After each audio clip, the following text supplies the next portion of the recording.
ఓం నమో వెంకటేశాయ. స్వకర్మవశోద్ధరణ అకర్మజనాదరణ గోవింద గోవింద. త్రిలింగమూలాం త్రిగుణాత్మికాం మే త్రివర్గదాత్రీం త్రిపుటీ విధాత్రీం త్రికాలనేత్రీం త్రిజగద్విధాత్రీం త్రివేదగోప్త్రీం లయమాపయాశు అని అతులిత కరుణా వరుణాలయుడైన శ్రీనివాస పరమాత్మని భక్తిగా ప్రార్థించుకుంటూ శ్రీశుకుల వారు ఉపదేశం చేసిన శ్రీమద్ భాగవతం యొక్క అధ్యయన కార్యక్రమాన్ని మనం ప్రారంభించుకుందాము. యథాప్రకారం ప్రార్థనా శ్లోకాదులన్నింటినీ చదువుకుని ఈ కార్యక్రమానికి మంగళాచరణం చేసుకుందాం. శ్రీ గణేశ ప్రార్థన. వాగీషాద్యాస్సు మనసః సర్వార్థానాముపక్రమే యన్నత్వా కృతకృత్యా స్యుః తన్నమామి గజాననం. శ్రీ గురు ప్రార్థన. గురుర్బ్రహ్మా గురుర్విష్ణుః గురుర్దేవో మహేశ్వరః గురుః సాక్షాత్ పరం బ్రహ్మ తస్మై శ్రీ గురవే నమః. శ్రీనివాస ప్రార్థన. శైలాగ్రకృతవాసాయ వేలాతీతదయాబ్ధయే లీలానిర్జితమాయాయ శ్రీనివాసాయ తే నమః. అథ సంకల్పః. అస్మాకం ఉపాత్త సమస్త దురిత క్షయ ద్వారా బుద్ధిశుద్ధ్యర్థం విద్యాభివృద్ధ్యర్థం భక్తిజ్ఞానవైరాగ్యాది తదనుకూల సర్వసంపత్సమృద్ధ్యర్థం శ్రీపరమేశ్వర ప్రీత్యర్థం శ్రీమద్భాగవత పాఠం కరిష్యామహే. అస్య శ్రీమద్భాగవత స్తోత్ర మహామంత్రస్య నారద ఋషిః బృహతి ఛందః శ్రీకృష్ణః పరమాత్మా దేవత బ్రహ్మబీజం భక్తిశక్తి జ్ఞానవైరాగ్యే కీలకం. అస్మాకం శ్రీమద్భగవత్ప్రసాదసిద్ధ్యర్థే పాఠే వినియోగः ధ్యానం నారాయణాంకరహితాబ్జవికాసశుద్ధం వ్యాసప్రసూతశుకతారకభాసబద్ధం సంసారమూలఘనతామసనాశసిద్ధం స్వాకాశమాశ్రయత భాగవతం సమృద్ధం. శ్రీ గురుభ్యో నమః. 18వ అధ్యాయంలో యయాతి మహారాజు గారి యొక్క భోగం, విస్తారమైన వేల కొద్ది సంవత్సరాల పాటు సాగినటువంటి భోగం, దాని గురించి వర్ణన చేశారు శ్రీశుకుల వారు. ఎన్నేళ్ళు భోగం అనుభవించినా సరే, ఎన్నేళ్ళు ధర్మంగా ఉంటూనే మంచి అభిప్రాయాలతోనే వైరాగ్యం రావాలి అనే కోరికతోనే ఎన్ని రోజులు భోగాన్ని అనుభవించినా సరే ఆయనకి తృప్తి అనేది కలగలేదు అని కూడా చివరి శ్లోకంలో చెప్పారు. చెప్పి 19వ అధ్యాయంలో ఇలా ప్రారంభిస్తున్నారు. శ్రీశుక ఉవాచ. స ఇత్తమాచరన్ కామాన్ స్త్రైణోపన్నవమాత్మనః బుద్ధ్వా ప్రయాయై నిర్విణ్ణః గాథామేతామగాయత అని. సహా ఆ యయాతి మహారాజు గారు ఇత్తమాచరన్, ఈ విధంగానే ధర్మాచరణ చేసుకుంటూనే, స్త్రైణః స్త్రీ సంబంధాన్ని నిరంతరం కొనసాగిస్తూనే, స్త్రీలతోనూ అంటే శర్మిష్ఠ అలాగే దేవయాని వీళ్ళిద్దరితోనూ భోగాలను అనుభవిస్తూనే ఒకరోజు ఉన్నటువంటి కళ్ళు తెరిచాడు. ఎలా కళ్ళు తెరిచాడు? అపన్నవమాత్మనః బుద్ధ్వా. నేనేం చేస్తున్నాను అంటే బాహ్యమైన విషయాలలోనే నన్ను నేను కలిపేసుకుంటున్నాను, నా స్వరూపాన్ని నేను గుర్తించటం లేదు, నా స్వరూపాన్ని నేను తిరస్కరిస్తున్నాను, నేనంటూ ఒకడిని లేను అన్నట్లుగానే నేను ప్రవర్తిస్తున్నాను అన్నంత లెవెల్లో కళ్ళు తెరిచాడు. కళ్ళు తెరిచి నిర్విణ్ణః, చాలా బాధపడ్డాడు. బాధపడటం మాత్రమే కాకుండా వైరాగ్యాన్ని, ఇంతవరకు చేసిన సత్కర్మల బలంతో వైరాగ్యాన్ని కూడా క్షణం పాటు అట్టుపెట్టుకోగలిగాడు. అట్టుపెట్టుకుని ప్రియాయై గాథామేతామగాయత, భార్య దగ్గరికి వెళ్ళాడు. వైరాగ్యం కలిగింది కదా, వైరాగ్యం కలిగింది, నేను ఈ సంసారాన్ని విడిచిపెట్టబోతున్నాను అని చెప్పబోతూ భార్యకు కూడా తనకు కలిగిన వైరాగ్యాన్ని సరిగ్గా చెప్పడానికి తన చరిత్రని మొత్తాన్ని ఒక కథగా చేసి భార్యకి కథగా చెప్పాడు. స ఇత్తమాచరన్ కామాన్ స్త్రైణోపన్నవమాత్మనః బుద్ధ్వా ప్రియాయై నిర్విణ్ణః గాథామేతామగాయత. వెళ్ళటం శుక్రాచార్యుల వారి కూతురు దేవయాని దగ్గరికి వెళ్ళాడు. శృణు భార్గవ్యమోం గాథాం మద్విధా చరితాం భువి ధీరా యస్యానుశోచంతి వనే గ్రామ నివాసినః. శృణు, భార్గవి, ఓ శుక్రాచార్యుడి కుమార్తె దేవయాని విను, ఇమా అమూం గాథాం, నేను నీకు ఒక కథ చెప్తాను, ఆ కథ విను. మద్విధా చరితాం భువి, ఇది ఎక్కడో జరగలేదు, భూమి మీదే జరిగింది. నాలాంటి వాడు నడుచుకున్న తీరు ఇది, నాలాంటి వాడి యొక్క ఒక కథ, నాలాంటి ఒక జంతువు యొక్క కథ. పైన చెప్పబోయేది మనిషి కథ కూడా కాదు, జంతువు కథ. అందుకని నాలాంటి జంతువు తాలూకు కథ, దీన్ని విను. ధీరా యస్యానుశోచంతి వనే గ్రామ నివాసిన. నాలాంటి వాడు అంటున్నాను కదా, నాలాంటి వాడు అంటే నేను ఇలాంటి వాడిని, అంటే గ్రామ నివాసి. నగరాల్లోనూ గ్రామాల్లోనూ నివాసం ఉండటానికి ఇష్టపడతాను. జనం మధ్యలో నివాసం ఉండటానికి, భోగ సాధనాల మధ్యలో నివాసం ఉండటానికి ఇష్టపడతాను. అంతేగాని ఏకాంతంగా ఉండటానికి ఇష్టపడను. ఇది నా యొక్క స్వభావం. గ్రామ నివాసిన. కానీ ధీరా యస్య అనుశోచంతి వనే, కేవలం వనంలోనే నివాసం ఉండి ఏకాంతవాసానికి అలవాటు పడ్డవాళ్ళు, కాస్త మననం అలవాటు ఉన్నవాళ్ళు, వాళ్ళందరూ కూడా ధీరా, బుద్ధి మీదే ప్రీతి ఉన్నవాళ్ళు, బుద్ధి మీద స్థిరత్వం ఉన్నవాళ్ళు, వాళ్ళు నాలాంటి వాళ్ళని గురించి ఎప్పుడు బాధపడతారు. అయ్యో వీళ్ళందరూ పాడైపోతున్నారే, వీళ్ళందరూ బాగుపడటం లేదే అని బాధపడతారు. అలాంటి వాడిని నేను. అంటే నాకు ధీరత్వం అనేది లేనే లేదు, ధైర్యం అనేది లేనే లేదు, బుద్ధిలో రమించటం అనే మాట లేనే లేదు, అసలు అలాంటి అలవాటే లేదు. ఎంతసేపటికి నగరాలు, గ్రామాలు, పట్టణాలు ఇలాంటి వాటిని చూసుకుని విషయ సముదాయంలోనే నన్ను నేను కూర్చుకుని ఆ విషయ సముదాయంతో భోగాలను అనుభవిస్తూ ఉండటమే నా పని. నన్ను నేను మర్చిపోవటమే నా పని, నా యొక్క స్వరూపాన్ని కనిపెట్టకపోవటమే నా పని. నాలాంటి వాడిని చూస్తే ఇలాంటి వాళ్ళు కాని మహర్షులు, మహానుభావులు, మునులు వాళ్ళందరూ కూడా అయ్యయ్యో బాగుపడట్లేదే అని బాధపడే పరిస్థితిలో ఉన్నవాడిని. నాలాంటి వాడు అంటే నేను ఇలాంటి వాడిని. నాలాంటి మరొక జంతువు తాలూకు కథ చెప్తాను విను. శృణు భార్గవ్యమూం గాథాం మద్విధా చరితాం భువి ధీరా యస్యానుశోచంతి వనే గ్రామ నివాసిన. ఇలాగా బస్త ఏకో వనే కశ్చిత్ విచిన్వన్ ప్రియమాత్మనః దదర్శ కూపే పతితాం స్వకర్మ వశగామజాం. బస్తః ఓ గొర్రె, ఏకః ఒక గొర్రె. గొర్రెలకి పేర్లు ఊర్లో ఉండవు కదా. ఒక గొర్రె, ఒకానొక గొర్రె, అది వనే కశ్చిత్ అడవికి వెళ్ళింది. అడవికి వెళ్ళి విచిన్వన్ ప్రియమాత్మనః, తనకు కావాల్సిన దాన్ని దేన్నో వెతుక్కుంటోంది, తనకి ఇష్టమైన దాన్ని ఏదో వెతుక్కుంటోంది. గొర్రె అనే దృష్టితోనే చూస్తే గొర్రె ఏం వెతుక్కుంటుంది? తిండి వెతుక్కుంటూ ఉంటుంది.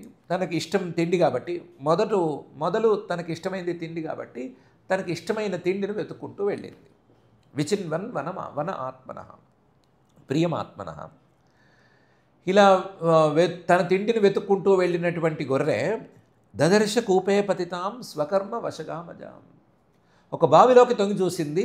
బావిలోకి తొంగి చూస్తే ఆ బావిలో ఒక ఆడ గొర్రె కనిపించింది. మేక గొర్రె అన్నీ కలిపి మాట్లాడుకోవచ్చు. ఆడ మేక కనిపించింది.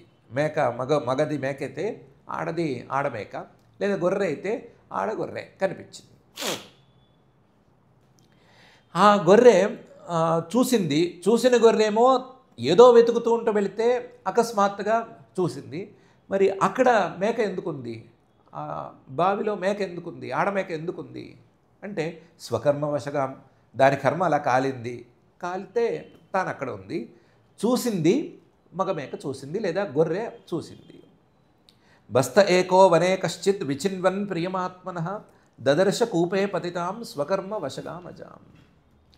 తస్యా ఉద్ధరణోపాయం బస్తః కామీ విచింతయన్ వ్యధత్త తీర్థముద్ధృత్య విషాణాగ్రేణ రోధసి. ఎక్కడో బావిలో పడిపోయింది కదా. బావిలో పడ్డ ఆడమేక మగమేకకి ఎలా మనకు వస్తుంది? ఆ ఆడమేక పైకి రాలేదు, మగమేక దాన్ని పైకి లాగలేనప్పుడు ఈ రెండు ఎలా కలుస్తాయి అంటే మగమేక తన అభిప్రాయాన్ని మార్చేసుకుంది. గొర్రె అనుకున్నంత తెలివి తక్కువదేం కాదు, ఇది తన అభిప్రాయాన్ని మార్చేసుకుంది.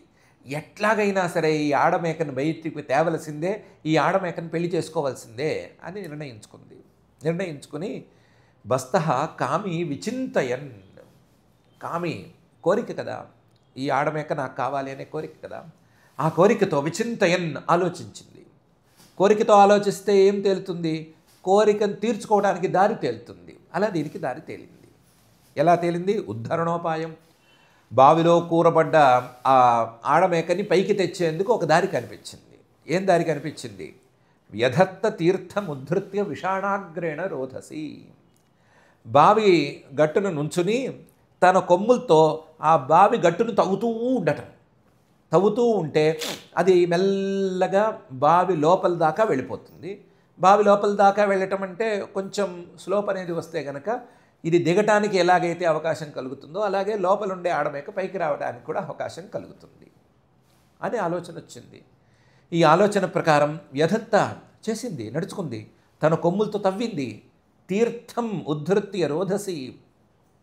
తీర్థం అంటే బావి చుట్టుపక్కల ఉండేటువంటి ప్రాంతాలు. ఆ ప్రాంతాల్ని ఉద్ధృత్య విషాణాగ్రేణ కొమ్ముల చివర్లతో తవ్వి రోధసి ఆ తీర ప్రాంతం మొత్తాన్ని, బావి తాలూకు చుట్టుపక్కల ప్రాంతం మొత్తాన్ని తవ్వి బావి దాకా ఒక దారి ఏర్పరిచింది. బావి లోపల దాకా దారి ఏర్పరిచింది. దారి ఏర్పరిచి తాను లోపలికి వెళ్ళి ఆ ఆడమేకని బయటికి తెచ్చింది. తస్యా ఉద్ధరణోపాయం బస్తః కామీ విచింతయన్ వ్యధత్త తీర్థముద్ధృత్య విషాణాగ్రేణ రోధసి. సోత్తీర్యకూపాత్ శుశ్రోణి తమేవ చకమే కిల తయా వృతం సముద్వీక్ష్య బహ్వ్యోజా కాంతకామినీ. ఈ ఆడమేక కూడా ఈ గొర్రె లాంటిదే, మగమేక లాంటిదే. అందువల్ల సా ఉత్తీర్య కూపాత్, బావి నుంచి బయటికి వస్తూనే నన్ను బావి నుంచి బయట పడేసిన వాడివి నువ్వే కాబట్టి నువ్వే నాకు కావాలి అని కూర్చుంది. శుశ్రోణి అందమైన మేక. మేకల్లో అందం అనేది ఎలా ఉంటుందో మనకు తెలియదు. శుశ్రోణి అందమైన ఆ మేక తమేవ చకమేకిల, తనని బయటికి తెచ్చిన ఆ గొర్రెనే కోరుకుంది. నాకు నువ్వే పతివి కావాలి అని కోరుకుంది. ఇంతలో ఆశ్చర్యం ఏంటంటే ఈ మేక ఎప్పుడూ ఒంటరిగా సంచరించే జంతువు కాదు. మేకలు ఎప్పుడు మందగా సంచరిస్తాయి. ఒక మేక తప్పి పాడుబడిన బావిలో పడిపోవచ్చు, కానీ ఆ మేక కనుక పైకి వచ్చేస్తే దాని మంద ఎలాగూ దీంతో కలుస్తుంది, లేదా ఈ మేక అయినా సరే వెళ్ళి మందతో కలుస్తుంది. అలా మందతో కలిసేసేసరికి తయావృతం సముద్వీక్ష్య, ఈ ఆడమేక ఈ గొర్రెని కోరుకుంది, ఈ గొర్రెని పతిగా వరించింది అనే మాట వినేసరికి బహ్వ్యోజా కాంతకామినీ, మిగతా చాలా ఆడమేకలు ఈ మగమేక వెంటే పడ్డాయి, ఈ గొర్రె వెంటే పడ్డాయి. మాకిదే కావాలి అని వెంటపడ్డాయి. ఎందుకంటే కారణం ఒకటే, ఆ మేక కోరుకుంది కాబట్టి అని కారణం. సోత్తీర్య కూపాత్ శుశ్రోణి తమేవ చకమే కిల తయా వృతం సముద్వీక్ష్య బహ్వ్యోజా కాంతకామినీ. పీవానం శ్మశ్రులం ప్రేష్టం మీఢ్వాంసం యాభకోవిదం స ఏకో బ్రజవశస్తాసాం బహ్వీనాం రతివర్ధన రేమే కామగ్రహగ్రస్త ఆత్మానం నావబుద్ధ్యత. ఈ మగమేక ఇన్ని మేకలు ఆడమేకలు కోరుకునేట్టుగానే ఉంది. ఎలా ఉంది? పీవానం మంచి దిట్టంగా ఉంది. శ్మశ్రులం, మేకకి గడ్డం లాంటిది ఒకటి వస్తుంది, మగమేక అయితే బాగా దట్టంగా వస్తుందిట. ఆ గడ్డం ఉంది. ప్రేష్టం, చూడ్డానికి అందంగా ఉంది. మీఢ్వాంసం యాభకోవిదం, అది సంతానోత్పత్తికి చాలా సమర్థమైన మగమేకగా ఉంది. అలాగే సంతానోత్పత్తికి కావలసినటువంటి క్రియలన్నీ చేయడానికి కావలసిన సామర్థ్యం ఉంది. అలాంటి మగమేకను చూసి మిగతా ఆడమేకలన్నీ కామించినాయి. స ఏక, ఒకటే గొర్రె, అజవృష, గొర్రెలో శ్రేష్టం లేదా మేకల్లో శ్రేష్టమైన గొర్రె. తాసాం బహ్వీనాం రతివర్ధన, ఈ ఆడమేకలు చాలా ఉన్నాయి కదా, ఈ చాలా ఆడమేకలకి సంతోషాన్ని కలిగించే సామర్థ్యం ఉన్న మేక ఇది. సంతోషాన్ని కలిగించడానికి ఒప్పుకుంది, సంతోషాన్ని కలిగించడానికి కూడా ఒప్పుకుంది. సంతోషాన్ని కలిగించడానికి ఒప్పుకుంది అంటే వాటి సంతోషం కోసం కాదు, వాటి సంతోషాన్ని కలిగించడం కోసం, ఏదో పరోపకారం కోసం కాదు, రేమే తాను సంతోషించడం కోసం, తాను సుఖించడం కోసం ఒప్పుకుంది. రేమే సుఖించింది, సంతోషించింది.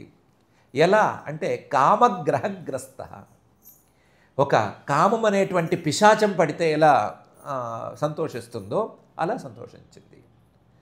దాహం అనే పిశాచం ఆవరిస్తే, పిశాచం పట్టిన వాళ్ళు, దయ్యం పట్టిన వాళ్ళు ఏదో తాగుతూనే ఉంటారంటారు కదా, అలాగే ఏదో ఒక కోరికతో ఉండే దయ్యం గనక ఆవహిస్తే ఆ కోరికను తీర్చుకోవడానికి ఎప్పుడూ తింటమో ఎప్పుడూ ఏదో పని చేయటమో చేస్తూ ఉంటారంటారు కదా. అలాగే కామం అనే పిశాచం ఆవరించేసరికి ఆ పిశాచం పట్టినటువంటి దానిలాగా ఇది అదే పనిలో ఉంది. చివరికి ఆత్మానం నావబుద్ధ్యత, తానెవరు, ఏ విషయం కోసం బయలుదేరింది, ఎప్పుడు ఈ మేకలతో కలిసింది, ఎప్పుడు ఈ మేకల్లో కలిసిపోయింది, ఈ మేకల మందలో తాను ఒకటి ఎప్పుడైంది, ఇలాంటివేవీ దీనికి గుర్తులేదు. పీవానం శ్మశ్రులం ప్రేష్టం మీఢ్మాంసం యాభకోవిదం స ఏకోజ వృషస్తాసాం బహ్వీనాం రతివర్ధన రేమే కామగ్రహగ్రస్త ఆత్మానం నావబుద్ధ్యత. తమేవ ప్రేష్ఠతమయా రమమాణమజాన్యయా విలోక్య కూపసంవిఘ్న నామృష్యత్ బస్తకర్మ తత్. ఈ లోపల ఇంకోటి జరిగింది. ఏం జరిగిందంటే, మొదటి మేక ఉంది కదా, మొదటి ఆడమేక, బావిలో కూరుకుపోయిన ఆడమేక, బావిలోకి దిగబడిపోయిన ఆడమేక, ఆ మొదటి మేక తమేవ ప్రేష్ఠతమయా రమమాణమజాన్యయ, తాను కోరుకున్న మగమేక, తాను కోరుకున్న గొర్రె మరొక ఆడ గొర్రెతో లేదా ఆడమేకతో కలవటం అనేదాన్ని ఒప్పుకోలేకపోయింది. కలవటం అనేదాన్ని ఒప్పుకునేదేమో కానీ కలిసి సంతోషంగా గడపటం అనేదాన్ని అస్సలు ఒప్పుకోలేకపోయింది. విలోక్య, దాన్ని చూసిన వెంటనే కూప సంవిఘ్న, బావిలో పడినప్పుడు ఎంతగా బాధపడిందో అంతగా బాధపడింది. నామృష్యత్ బస్తకర్మ తత్. గొర్రె అంటే ఇలాగే ఉంటుంది కదా, మేకల మందులోకి చేరుతుంది, ఏ మేకతో పడితే ఆ మేకతో తిరుగుతుంది అని అనుకోలేదు. అని అనుకుని దాంతో సరిపెట్టుకోలేక నా విషయాన్నే ఆలోచించి ఆ గొర్రె మీద కోపం పెంచుకుంది. తమేవ ప్రేష్ఠతమయా రమమాణమజాన్యయ విలోక్య కూపసంవిఘ్న నామృష్యద్ బస్తకర్మ తత్. ఈ మగమేకకు వచ్చినటువంటి అన్యాసక్తి అనేదాన్ని అస్సలు సహించక తం దుర్హృదం సుహృద్రూపం కామినం క్షణసౌహృదం ఇంద్రియారామముత్సృజ్య స్వామినం దుఃఖితాయయౌ. వీడు దుర్హృద అంటే మనస్సు లేనివాడు. నేను ఎంతగా ప్రేమించాను వీడిని, ఎంతగా ప్రేమించాను దీన్ని, ఈ మగమేకని, కానీ నా మీద అంత ప్రేమ లేదు. నేను ఎవ్వరూ ఒక్కర్లేదు, వీడొక్కడే చాలు అనుకున్నట్టు ప్రేమించాను, కానీ వాడు మాత్రం అందరూ కావాలని అనుకుంటున్నాడు. తం దుర్హృదం సుహృద్రూపం, కానీ నా దగ్గరకు వస్తే మెత్తగా మాట్లాడతాడు, చల్లగా మాటలు పలుకుతాడు, తీయగా మాటలు పలుకుతాడు. సుహృద్రూపం, సుహృత్తులా కనిపిస్తాడు, కానీ మహాకాముకుడు, కామినం. ఇది నా దగ్గరే కాదు, అందరి దగ్గర చేస్తాడు. క్షణ సౌహృదం, ఏ క్షణాన ఎవరి దగ్గరికి వెళ్తే వాళ్ళతో మంచిగా మాట్లాడతాడు. ఏ క్షణాన ఏ ఆడమేక దగ్గరికి వెళ్తే ఆ ఆడమేకకి ఎలా ఇష్టమైతే అలా ప్రవర్తిస్తాడు. క్షణ సౌహృదం, ఎవరి దగ్గర నిజాయితీగా లేడు, అందరి దగ్గర ఇలాగే ఉన్నాడు. ఇంద్రియారామం, వీడేం చేస్తున్నాడంటే, లేదా ఈ మగమేక ఏం చేస్తోందంటే తన ఇంద్రియాలను తృప్తిపరచుకోవటానికే చూస్తోంది. ఇంద్రియారామం కాబట్టి ఉత్సృజ్య, వీడిని వదిలేసేయాలి అని అనుకుంది. ఇంద్రియారామం ఉత్సృజ్య, వీడిని వదిలేసి స్వామినం దుఃఖితాయయౌ, తను కాస్తూ ఉండేటువంటి గొర్రెల కాపరి దగ్గరికి వెళ్ళింది. స్వామినం దుఃఖితాయయౌ. గొర్రెల కాపరి అంటే వేరేదో గొర్రెల కాపరి కాదు, ఈ గొర్రెల కాపరి అయినటువంటి తన తండ్రి అయినటువంటి శుక్రాచార్యుడి దగ్గరికి వెళ్ళింది. తం దుర్హృదం సుహృద్రూపం కామినం క్షణసౌహృదం ఇంద్రియారామం ఉత్సృజ్య స్వామినం దుఃఖితాయయౌ. సోపిచానుగతస్త్రీడ కృపణస్తాం ప్రసాదితుం కుర్వన్నిడవిడాకారం నాశక్నోత్పథి సంధితుం. ఎప్పుడైతే మొదటి మేక ఆడమేక కోపంగా స్వామి దగ్గరికి వెళుతోందో అప్పుడు వెంటనే పసిగట్టాడు ఈ మగమేక అనేవాడు. సోపిచ అనుగత, వెంటపడ్డాడు. స్త్రైడ, ఎందుకంటే ఇంతమంది స్త్రీలతో కలిసి ఉన్నా సరే ఏ స్త్రీని వదులుకోవాలనే ఉద్దేశం ఇతనికి లేదు, ప్రతి స్త్రీ కావాలనే ఉంది. కాబట్టి స్త్రైణ కృపణ దీనంగా తాం ప్రసాదితం, ఆ ఆడమేకని ప్రసన్నం చేసుకోవటానికి వెంటబడి వెళ్ళాడు. కుర్వన్ ఇడవిడాకారం, మేకలు చేసేటువంటి శబ్దానికి ఇడవిడాకార అని పేరుట. మే మే మే మే అని అనుకుంటూ ఇడవిడాకారం కుర్వన్ వెంటబడి వెళ్ళాడు. కానీ నాశక్నోత్పథి సంస్థితం, ఎంత దూరం నడిచినా సరే ఆ ఆడమేకని ప్రసన్నం చేసుకోవటం అనేది మగమేక వల్ల కాలేదు. సోపి చానుగతస్త్రైణ కృపణస్తాం ప్రసాదితుం కుర్వన్నిడవిడాకారం నాశక్నోత్పథి సంధితుం తస్యాస్తత్ర ద్విజః కశ్చిత్ అజాస్వాం యచ్చినదృషా లంబంతం వృషణం భూయః సందధేర్థాయ యోగవిత్. ఇందులో ఈ మగమేక ఆడమేక ఇద్దరూ కలిసి రెండూ కలిసి ఆ స్వామి దగ్గరికి వెళ్ళినాయి. ఆయన ఎవరు? ద్విజ, యోగ్యుడైనటువంటి బ్రాహ్మడు. ఆ స్వామి అంటే ఈ గొర్రెల కాపరి యోగ్యుడైనటువంటి బ్రాహ్మడు, యోగవిత్, మంచి యోగం తెలిసినటువంటి మహానుభావుడు. శుక్రాచార్యుడు అంటే మంచి యోగవేత్త అని ప్రసిద్ధం. శుక్రాచార్యుడు యొక్క యోగ సాధన అనేది చాలా విస్తారమైంది. ఆయన యోగవేత్త. ఆయన ఈ స్వామి గొర్రెల కాపరి. ఈ ఆడమేక వెళ్ళి తన కాపరితో మొరపెట్టుకుంది, నన్ను ఈ మగమేక మోసం చేసింది అని మొరపెట్టుకోగానే తస్యాస్తత్ర ద్విజః కశ్చిత్ అజాస్వాం యచ్చిన దృష. కోపంగా ఆడమేక చెప్పంగానే ఆ స్వామికి కూడా కోపం వచ్చి కోపంగా లంబంతం వృషణం అచ్చినత్, ఈ వృషణాలని కోసేశాడు. మేకలకు గనక అవి కోసేస్తే ఇంకెందుకు పనికిరావు అని కదా, అలా కోసేశాడు. అంటే శపించేశాడు. శపించేసేస్తే ఈ మగమేక సామాన్యమైందా? ఇన్ని ఆడమేకల్ని దారిలో పెడుతున్నటువంటి మగమేక తెలివితేటలు తక్కువైనవా? ఇన్ని దారిలో పెట్టడం అంటే ఇంగ్లీష్లో మార్చుకుంటే వేరే రకమైన అర్థం వస్తుంది. పెడుతున్న ఈ మగమేక సామాన్యమైన తెలివితేటలు కలిగినదా? కాదు కదా. అందుకని ఆయన్ని కూడా కింద మీద పెట్టేసి ఏదో విధంగా మాయ చేసి ఆయన్ని కూడా మోసపుచ్చితే మోసం ఆయన కనిపెట్టినా సరే అందులో తన మేకకి, తన ఆడమేకకి లాభం ఉంది అని అనుకుని అర్థాయ, తన తాలూకు మేకకి, తన దగ్గరకు వచ్చి మొరపెట్టుకున్న ఆడమేకకి ఏదో ప్రయోజనం ఉంది అనేటువంటి అభిప్రాయంతో భూయస్సందధే మళ్ళీ అతికించేసేసాడు యోగవిత్. ఆయనే శాపం పెట్టాడు. మళ్ళీ తన కూతురుకి లాభం ఉంది అనే మాట అనిపించంగానే ఆ శాపాన్ని తీసి పక్కన కూడా పెట్టాడు. ఏదో కనీసం నివారణోపాయమైనా చెప్పాడు. తస్యాస్తత్ర ద్విజః కశ్చిత్ అజాస్వాం యచ్చినదృష లంబంతం వృషణం భూయః సందధేర్థాయ యోగవిత్. ఇప్పుడు ఈ ఆడమేక ఏ అభిప్రాయంతో వెళ్ళి కంప్లైంట్ చెప్పింది అంటే నాకు వీడొద్దు అని కదా. కానీ మళ్ళీ కలిసిపోయింది. ఈ ఆడమేక కూడా కలిసిపోయింది. అంటే బుర్ర లేకపోవటం అనేది కేవలం మగమేకకే కాదు, ఆడమేకకు కూడా సమానమైన లక్షణం. కాబట్టి ఆడమేక మళ్ళీ కలిసిపోయి సంబద్ధ వృషణస్సోపి యజయా కూపలబ్ధయా కాలం బహుతిథం భద్రే కామైర్నాద్యాపి తుష్యతి. ఆ అజాస్వామి మళ్ళీ వృషణాలను అతికించాడు కదా. అతికించేసరికి సోపి, ఈ మగగొర్రె అలాంటిదే, ఆ ఆడమేక అలాంటిదే. ఈ రెండిటికి రెండూ సమానమైనవే, రెండిటికి రెండూ ఒకే రకంగా ప్రవర్తించేవే. కూపలబ్ధయ, బావిలో దొరికిన ఆడమేకతో కలిసి మళ్ళీ తిరిగి ప్రారంభించాడు. కాలం బహుతిథం, ఇలా ఎంతకాలం గడిచింది అనేది ఎవ్వరికీ తెలియదు. భద్రే, ఓ మంగళకరమైన దానా, కామైర్నాద్యాపి తుష్యతి. ఈ ఆడమేక ఆ మగమేక రెండు కలిసే ఉన్నా సరే రెండిటికి తృప్తి అనేది లేనేలేదు. అందులో మగమేకను నేను కాబట్టి కామైర్నాద్యాపి తుష్యతి, ఈ రోజు వరకు తృప్తి అనేది లేనేలేదు.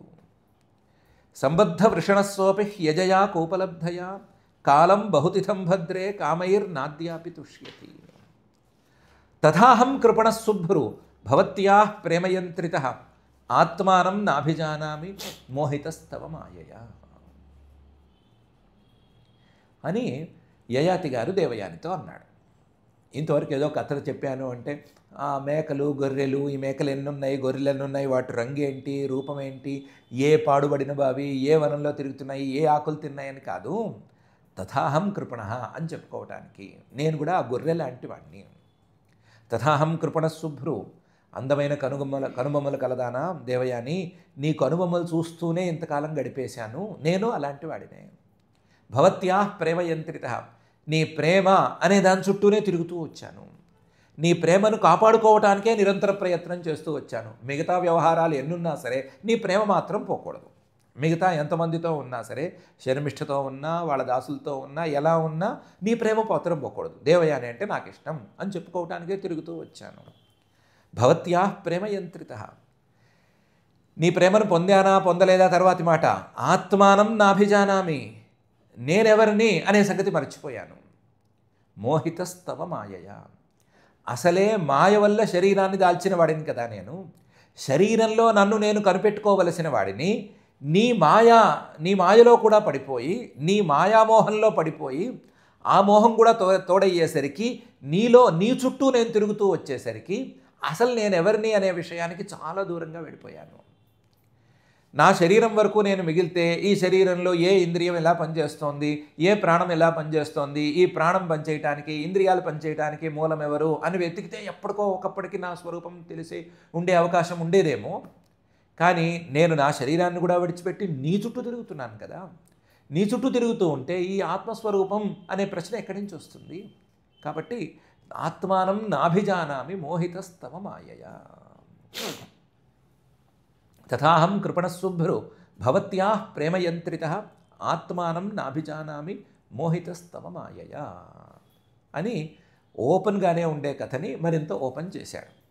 ఎప్పుడైతే మగ గొర్రె బావిలో పడింది, ఆడగొర్రె ఆడమేక అని అన్నామో అప్పుడే ఓపెన్ అయిపోయింది కథ. అప్పటి నుంచే ఓపెన్గానే ఉండే కథని తథాహం అని మరింత ఓపెన్ చేశాడు. చేస్తే దేవయాని గారికి 2 విషయాలు ఇందులో కనిపించినాయి. ఒకటి, ఈయన తృప్తి ఇంకా కలగలేదు అంటున్నాడు అనేది ఒక విషయం. మరొకటి, ఈయన తృప్తి కలగకుండా నా చుట్టూనే తిరుగుతున్నాడు ప్రేమయంత్రిత అంటే నాకే లాభం అని కనిపించింది. కనిపించి ఆవిడంది, పోన్లే తృప్తి కలగకపోతే ఇంకొంతకాలం ఇలాగే భోగాలను అనుభవిద్దాము, పోయిందేముంది, నీకు పని అవుతుంది నాకు పని అవుతుంది, కాబట్టి భోగాల్లోనే ఉందాము, దీని గురించి ఆలోచించడం వద్దు అని అంది. అంటే అన్నాడు ఆయన, యత్ పృథివ్యాం వ్రీహీయవం హిరణ్యం పశవ స్త్రియ నదుహ్యంతి మనఃప్రీతిం పుంసః కామహతస్యతే అని. ఇవి తీరే భోగాలు కావు, ఇది అందే తృప్తి కాదు. పృథివ్యాం యత్ వ్రీహీయవం, ఈ పృథివీ మొత్తం, ఈ భూమి మొత్తం మీద ఉండేటువంటి ధాన్యపు రాశులన్నీ పోసినా సరే, హిరణ్యం ఈ భూమి మీద ఉండే బంగారం అంతా కూడా గుట్టల కింద వచ్చి పోసినా సరే, పశవ ఈ భూమి మీద ఉండే పశువులన్నీ వాడి ఇంటి ముందే కట్టేసినా సరే, స్త్రియ కొంచెం వరస చూసుకుని మరి తల్లి చెల్లి కాకుండా అందమైన ప్రతి స్త్రీని తీసుకొచ్చి వీడికి పెళ్ళాంగా కట్టేసినా సరే, నదుహ్యంతి మనఃప్రీతిం, కామం కోరిక అనేది గనక మనసులో ఉంటే, కామహతస్య కోరిక అనేది దెబ్బల మీద దెబ్బలు కొడుతూ ఉంటే, కోరిక అనేది కాల్చేస్తూ ఉంటే, అది మనఃప్రీతిం నదుహ్యంతి, వీటిల్లో ఏది కూడా మనఃప్రీతిని, తృప్తిని తీసుకురాలేదు, తృప్తిని కలిగించలేదు.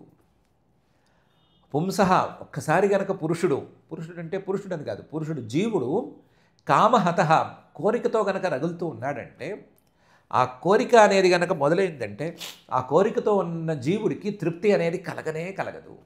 కోరిక తృప్తి అనే ఈ 2 ఎప్పటికీ కలవు. ఇవి నీరు నిప్పు లాంటివి. కాబట్టి కొంతకాలం ఇంకా భోగం అనుభవిస్తే నీకేదో తృప్తి కలుగుతుందేమో చూద్దాము అనే మాట అనవసరం. ఎంతకాలం అనుభవించినా ఇదే గోల, ఎన్ని జన్మల పాటు అనుభవించినా ఇదే గోల, ఒకే జన్మలో ఎన్ని సంవత్సరాల పాటు అనుభవించినా ఇదే గోల, ఒకేసారి అనుభవించినా ముక్కల కింద అనుభవించినా ఎలా ఉన్నా సరే గోల మాత్రం ఇదే అని చెప్పాడు. యత్ పృథివ్యాం వ్రీహీయవం హిరణ్యం పశవ స్త్రియ న దుహ్యంతి మనఃప్రీతిం పుంసః కామహతస్యతే అని. అలా ఎందుకు అనుకోవటము, పాజిటివ్గా ఆలోచిద్దాము, ఎప్పటికైనా మనకు కూడా వైరాగ్యం కలుగుతుంది అని ఆశపడదాము అని అంటే, దానికి బ్రహ్మాండమైన డైలాగ్ చెప్పాడు. న జాతు కామః కామానాం ఉపభోగేన శామ్యతి హవిషా కృష్ణవర్త్మేవ భూయ ఏవాభివర్ధతే అని. న జాతు కామః కామానాం ఉపభోగేన శామ్యతి, కామానాం విషయాల తాలూకు కామః కోరిక అనేది ఉపభోగేన ఆ విషయాలను అనుభవించడం ద్వారా న జాతు ఎప్పటికీ న శామ్యతి ఎప్పటికీ చల్లారదు. విషయభోగం అనేది కోరికలను చల్లార్చనివ్వదు, చల్లార్చలేదు, చల్లార్చకూడదు, ఎన్ని రకాలుగానైనా చెప్పుకోవచ్చు. ఈ భోగం అనేది ఏం చేస్తుందంటే హవిషా కృష్ణవర్త్మేవ భూయ ఏవ అభివర్ధతే, ఈ కోరికని పెంచేస్తుంది. లేదా ఈ భోగం అనేది ఆజ్యంలాగా నెయ్యిలాగా పనిచేస్తుంది, లేదా కట్టెల్లాగా పనిచేస్తుంది. కట్టెల్లాగా పనిచేసి ఈ కామం అనేటువంటి అగ్ని ఇంకా ఇంకా రగలుస్తూనే ఉంటుంది, ఇంకా ఇంకా పెంచుతూనే ఉంటుంది. లేదా కామం అనేటువంటి అగ్గి ఈ భోగం అనే దాన్ని ఆహుతిగా లేదా హవిస్సుగా కట్టెలుగా ఆజ్యంగా నెయ్యిగా తీసుకుని ఇంకా ఇంకా పెరుగుతూనే ఉంటుంది కానీ ఎప్పటికీ చల్లారదు. భోగాల వల్ల కామం అనేది చల్లారదు, భోగాల వల్ల కామం అనేది పెరగటమే తప్ప దానివల్ల ఉపయోగం ఉండదు. ఈ కామము భోగము ఈ రెండూ జరుగుతున్నంత మాత్రాన ఎప్పటికీ తృప్తి అనేది కలగదు. ఎందుకంటే కామం అనేది ఎప్పుడు అగ్గి లాంటిది, భోగాలు అనేవేమో దాన్ని పెంచేటువంటివి, దాన్ని రగల్చేటువంటివి, దాన్ని చల్లార్చగలిగినవి కావు. కామం చల్లారితేనే, అంటే కోరిక అనేది చల్లారితేనే తృప్తి అనేది కలుగుతుంది. ఇదేమో చల్లారదు, ఆ తృప్తి అనేది కలగదు. ఎప్పటికీ మనకు తృప్తి కలిగే అవకాశం లేదు అని చెప్పాడు.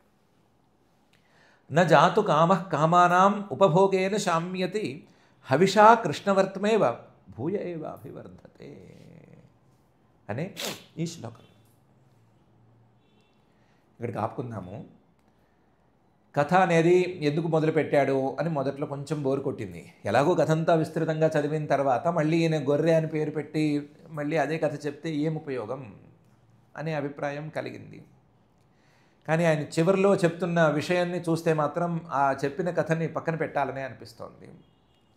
ఇన్నేళ్ల పాటు, ఇన్ని వేల ఏళ్ల పాటు అన్ని రకాల సామర్థ్యము కలిగి ఉండి ధర్మాచరణ తప్పకుండా, అధర్మ మార్గంలో కూడా కాదు, ధర్మ మార్గంలోనే ఉంటూ మంచి మనస్సుతోనే ఉంటూ తన కొడుకు ద్వారా వచ్చినటువంటి మంచి యౌవనాన్ని కలిగి ఉండి తనకు ఇష్టమైన, తానంటే ఇష్టపడేటువంటి స్త్రీల మధ్య ఉండి అబ్బో ప్రపంచానికే చక్రవర్తి, ఈ భూమి మొత్తానికి చక్రవర్తి అన్నంత తీరులో తన ఆజ్ఞను అన్ని చోట్ల చలామణి చేసుకుంటూ సుఖంగా ఉండేటువంటి యయాతి మహారాజు గారు ఈ మాట మాట్లాడుతుంటే, ఏమో ఎన్ని రోజులు అనుభవించినా తృప్తి అనేది కలగదు, ఈ కామం అనేది, కోరిక అనేది ఒకదాని వెంట ఒకటి పెరగవలసిందే తప్ప ఇదేం తరిగేది కాదు, తృప్తి కలిగేది కాదు అని ఆయనే అంటూ ఉంటే మనలాంటి వాళ్ళ పరిస్థితి ఏంటి అని ఆలోచించాలి అని అనిపిస్తోంది.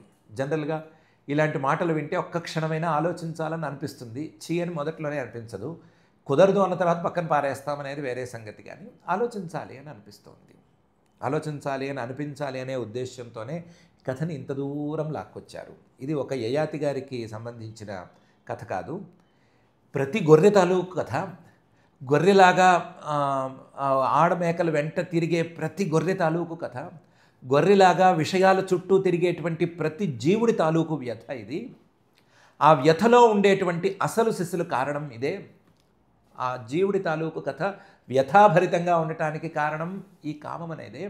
ఈ కామాన్ని చల్లార్చడానికి అందులో కట్టెలు వేస్తున్నటువంటి జీవుడి తాలూకు తెలివి తక్కువ తాలూకు కథ ఇది. కాబట్టి ఈ కథని ఇలాగే అర్థం చేసుకోవాలి, ఇలాగే లాక్కు రావాలి అని శ్రీశుకుల వారి యొక్క అభిప్రాయం చక్కగానే తెలుస్తోంది. కాబట్టి దీని గురించి కనీసం ఇప్పుడు అనుకున్నట్టుగా ఒక క్షణం మాత్రం అనుకుందాము. క్షణం మించి ఈ భావనను తట్టుకోవడం మరీ కష్టం, ఇది చాలా బరువైన భావన. కాబట్టి క్షణం వరకు దీన్ని ఆలోచించుకుందాము, ఆలోచించి పక్కన పెడదాము. మళ్ళీ కావాలంటే ఒక క్షణం మళ్ళీ భావన తెచ్చిపెట్టడం, మళ్ళీ క్షణం అవుతూనే పక్కన పెట్టడం లాంటివి చేద్దాము. యయాతి మహారాజు గారి మాటల్లో దీనికి నివారణోపాయం ఏమైనా ఉందా అని మనం వెతుకుదాము. వెతికే ముందు మాత్రం ఆ అతులిత కరుణా వరుణాలయుడైనటువంటి శ్రీనివాస పరమాత్మని ఒక్కసారి భక్తిగా ప్రార్థించుకుందాము. గొర్రెల్లాగా తిరిగే మమ్మల్ని కనీసం తెలివైన జంతువుల్లా మార్చు, గొర్రెల్లాగా ఆలోచించే, అంటే ఒకే పద్ధతిలో మందల వెంట తిరుగుతూ ఉండేటువంటి మమ్మల్ని సరియైన పద్ధతికి తీసుకొచ్చేందుకు ఏమైనా ఒక దారి చూపించు. నిన్ను గొర్రెల కాపరి అనేంత సాహసం మేమైతే చేయము, అలాంటి పేర్లు నీకు పెట్టము, కానీ మేము మాత్రం గొర్రెల్లా ఉన్నాము. కాబట్టి మా అభిప్రాయాల్ని, మా స్వభావాల్ని కాస్తంత మార్చు అని ప్రార్థించుకుందాము. ఆ ప్రార్థనతో ఈ రోజుకు పారాయణ కార్యక్రమం చేసుకుందాము. సమయం తక్కువైనా పర్వాలేదు, ఈ 14 శ్లోకాల పారాయణ కార్యక్రమం చేసుకుందాం. అథ శ్రీమద్భాగవతే పారమహంస్యాం సంహితాయాం నవమస్కంధే 19ధ్యాయే శ్లోకాః. శ్రీశుక ఉవాచ స ఇత్తమాచరన్ కామాన్ స్త్రైణోపన్నవమాత్మనః బుద్ధ్వా ప్రియాయై నిర్విణ్ణః గాథామేతామగాయత శృణు భార్గవ్యమూం గాథాం మద్విధాచరితాం భువి ధీరా యస్యానుశోచంతి వనే గ్రామనివాసినః బస్త ఏకో వనే కశ్చిత్ విచిన్వన్ ప్రియమాత్మనః దదర్శకూపే పతితాం స్వకర్మవశగామజాం తస్యా ఉద్ధరణోపాయం బస్తః కామీ విచింతయన్ వ్యధత్తతీర్థముద్ధృత్య విషాణాగ్రేణ రోధసి సోత్తీర్యకూపాత్ శుశ్రోణి తమేవ చకమే కిల తయా వృతం సముద్వీక్ష్య బహ్వ్యోజాః కాంతకామినీః పీవానం శ్మశ్రులం ప్రేష్ఠం మీఢ్వాంసం యాభకోవిదం స ఏకోజవృషస్తాసాం బహ్వీనాం రతివర్ధనః రేమే కామగ్రహగ్రస్తః ఆత్మానన్నావబుధ్యత తమేవ ప్రేష్ఠతమయా రమమాణమజాన్యయా విలోక్యకూపసంవిఘ్నా నామృష్యద్వస్తకర్మ తత్ తం దుర్హృదం సుహృద్రూపం కామినం క్షణసౌహృదం ఇంద్రియారామముత్సృజ్య స్వామినం దుఃఖితాయయవు సోపి చానుగతస్త్రైణః కృపణస్తాం ప్రసాదితుం కుర్వన్నిడవిడాకారం నాశక్నోత్పథి సంధితుం తస్యాస్తత్ర ద్విజః కశ్చిత్ అజాస్వామ్యచ్ఛినదృషా లంబంతం వృషణం భూయః సందధేర్థాయ యోగవిత్ సంబద్ధవృషణः సోపి హ్యజయాకూపలబ్ధయా కాలం బహుతిథం భద్రే కామైర్నాద్యాపి తుష్యతి తథాహం కృపణः శుభ్రో భవత్యాః ప్రేమయంత్రితః ఆత్మానన్నాభిజానామి మోహితస్తవ మాయయా యత్పృథివ్యాం వ్రీహియవం హిరణ్యం పశవస్త్రియః న దుహ్యంతి మనః ప్రీతిం పుంసః కామః తస్య తే న జాతు కామః కామానాం ఉపభోగేన శామ్యతి హవిషా కృష్ణవర్త్మేవ భూయ ఏవాభివర్ధతే ఇతి శ్రీమద్భాగవతే పారమహంస్యాం సంహితాయాం నవమస్కంధే ఏకోనవింశాధ్యాయే శ్లోకాః అథ క్షమా ప్రార్థనా యదక్షరపదభ్రష్టం మాత్రాహీనం చ యద్భవేత్ తత్సర్వం క్షమ్యతాం దేవ నారాయణ నమోస్తుతే అథ భగవత్సమర్పణం